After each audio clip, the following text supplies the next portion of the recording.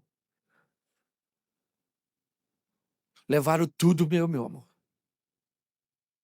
O ônibus estava lotado, fomos para a delegacia, fui um dos últimos a fazer a ocorrência. O detetive ainda achou que eu fazia parte da quadrilha. Quase fui preso.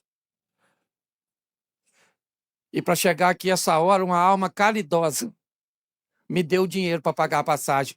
Como é que ela vai agir agora? Ô, querido, estava tão preocupada com você. Olha, a gente pensa tanto, estava quase indo atrás de você, sabe? Mas ainda bem que você está bem. A minha preocupação era com a sua integridade. Entendeu? E não fica assim não, bobo. Entra aqui, tá? Documento, celular, a gente compra outro, tira outro. E não fica triste assim não, que eu sou mais bandida que esses bandidos, tudo. Você ainda vai ter a noite que merece.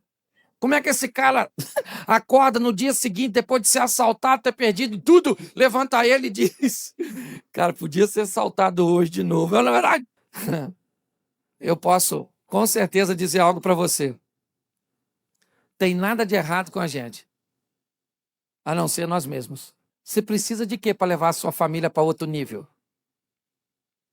Você precisa de quê? De quanto de dinheiro para amar mais essa mulher? Para amar mais esse marido? Para respeitar mais seus pais? Quanto de dinheiro você precisa para dar um abraço no seu filho e dizer eu te amo? É muito caro. Você precisa de muitos recursos? Você precisa, ou nós precisamos, é só de uma mudança. Descobrindo as pérolas, evitando falar quando não temos mais o controle daquilo que vamos dizer, descobrindo uma maneira de comunicação, como é que essa turminha nova se comunica. Sua casa é o seu maior patrimônio. Seu casamento é a coisa mais extraordinária. Porque ele não é só seu. Ele não é seu casamento. Ele é o casamento que você está dando referência para seus filhos. Ele é o casamento que você está dando por referência para seus irmãos. Ele é o casamento que você está dando por referência para seus colegas de trabalho. Você pensa que sua vida só tem a ver com você? Você está muito enganado. A nossa história, ela é coletiva. Vou te falar uma coisa. Você imagina se hoje, ou amanhã, daqui a um mês, chegasse até você a notícia de que o pastor Cláudio divorciou, de que o pastor Cláudio bateu na esposa dele? Preste atenção. A vida não é minha, o meu casamento não é meu. A sua história também não. Talvez você não tenha a popularidade, né, que Deus colocou na minha vida através do meu ministério, mas você tem um grupo de influência. E ele é precioso. Eu queria que você ficasse de pé nesse momento. Eu quero orar por sua casa, por sua família. E eu sei que eu não preguei uma mensagem evangelística, essa foi a mensagem que Deus colocou no meu coração. Mas todo culto, o Espírito Santo está presente. E se nessa noite você desejar tomar uma postura, talvez você diga assim, pastor, eu gostaria de mudar, mas eu estou com dificuldade. O pecado me governa. Se o pecado é seu senhor, descubra que um outro senhor resolveu te comprar com o seu sangue. Você não precisa ceder ao pecado. Cristo pode ser seu dono, seu senhor. Eu queria que você fechasse. Você que está com sua esposa, com seus filhos, pertinho de você, faz aquele montinho assim agora, assim. Sua esposa, seu marido, seu filho, dá um abraço aí. Dá uma olhadinha para eles aí, ó. Fala assim para sua esposa, eu te amo. Fala para seu marido, eu te amo. Fala para sua mãe, eu te amo. Tem vergonha de falar, não? Isso. Isso, fala assim, eu te amo. Não dói, não. Vai ficar sem graça, né? Tem tanto tempo que não fala. Fala assim, eu te amo. E só que, nossa. Ah, não, eu vou tirar um. Eu vou orar, mas eu vou tirar. Dá licença, mano. Que é isso? Olá, pessoal, eu estou aqui na Batista Shalom. O culto está acabando. Uma mensagem para a família. E os maridos, as esposas, os pais, os filhos, os irmãos, estão dizendo um para o outro, eu te amo. Você é importante para mim. É maravilhoso a oportunidade que Deus tem me dado de fazer parte de momentos como esse. Como igreja, diga a todos aí, eu amo a minha família. Para você que está com a sua esposa, diga assim, eu sou casado com você para sempre. Fala de novo. Para você que está na internet, você também faz parte desse culto. Que você possa abraçar um dos seus. Uma imagem extraordinária. Feche seus olhos. Pai, muito obrigado por essa noite. Muito obrigado por aquilo que o Senhor está fazendo nesse lugar. Pessoas sairão daqui mais maduras, em busca das pérolas. Pessoas irão aumentar o seu pavio. Pessoas irão melhorar a sua comunicação. E os casamentos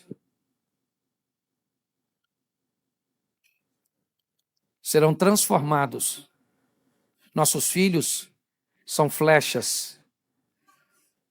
Nós construímos um teto para que seja o piso dos nossos filhos. Eles vão começar de uma fase acima da nossa. Nosso lar é morada dos teus anjos. Eu repreendo o divórcio, o adultério, pornografia, homossexualidade, falência financeira, violência doméstica. Queremos lares sarados, lares curados, lares cheios do Espírito Santo. E esse lar é o nosso. Essa é a nossa casa e a nossa família. Em nome de Jesus, você pode dizer amém? De olhos fechados.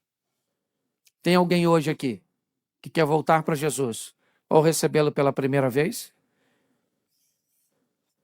Se tem, eu quero que você levante sua mão e eu quero orar por você. Eu tenho uma mão levantada ali, eu tenho outra aqui, eu tenho outra aqui. Eu tenho outra. Sai do seu lugar e vem aqui para frente, rapidinho. Glória a Deus. Rapidinho. O pastor Irão vai estar orando por você, mas eu quero te receber aqui. Vem aqui, só respeite a distância, ok? Chega para frente um pouquinho. Isso. Só fique nessa distância que nós temos que cumprir. Isso. Eu vi você levantar a mão, cara. Deus te abençoe. Isso, tem gente vindo aí ainda. Olha que legal. Vai acabar o culto, eu não posso ir com você. Pastor Irão não pode ir com você. Mas tem alguém aqui que vai com você para sua casa. Você não vai voltar sozinho. Glória. O Espírito Santo vai te acompanhar. Aliás, campeão, como é que é seu nome? Edson. Você ainda vai encontrar comigo aqui em Brasília. E você vai falar comigo o que Deus fez na sua vida a partir de hoje. Sua vida muda hoje, muda aqui e muda agora. Estenda as mãos para cá, igreja. Isso. Para você que está em casa e também quer tomar essa decisão. Antigamente eu dizia, procure uma igreja mais próxima da sua casa. Hoje eu digo para você, procure uma igreja mais próxima da sua Bíblia. Uma igreja que esteja interessada em levar Jesus a sério. Mas não deixe de viver com Deus, que a sua casa seja uma casa de bênção. Para você que também está aí, saia do seu lugar, fique de pé. Você que está em casa, você faz parte desse culto. Igreja, estenda as mãos para cá agora. Pai, muito obrigado por essa noite, por esse ambiente extraordinário, porque sabemos que neste ambiente quem converte é o Senhor. Não teve nenhuma mensagem apelativa, apenas a conscientização da preocupação que o Senhor tem com cada um, da felicidade que o Senhor quer que cada um viva. Então teu Espírito Santo nessa noite moveu esses corações. Te damos graças. Aleluia. Dê força aos teus filhos para entrar nesse processo de santificação, onde a cada dia melhoramos o nosso comportamento, nos parecendo mais contigo, Senhor. Recebe os teus filhos e filhas nesta noite. Escreva seus nomes no teu livro, de onde jamais será retirado. Nós te agradecemos por tudo. Em nome de Jesus, a igreja pode aplaudir o Senhor. Que Deus abençoe. Muito obrigado.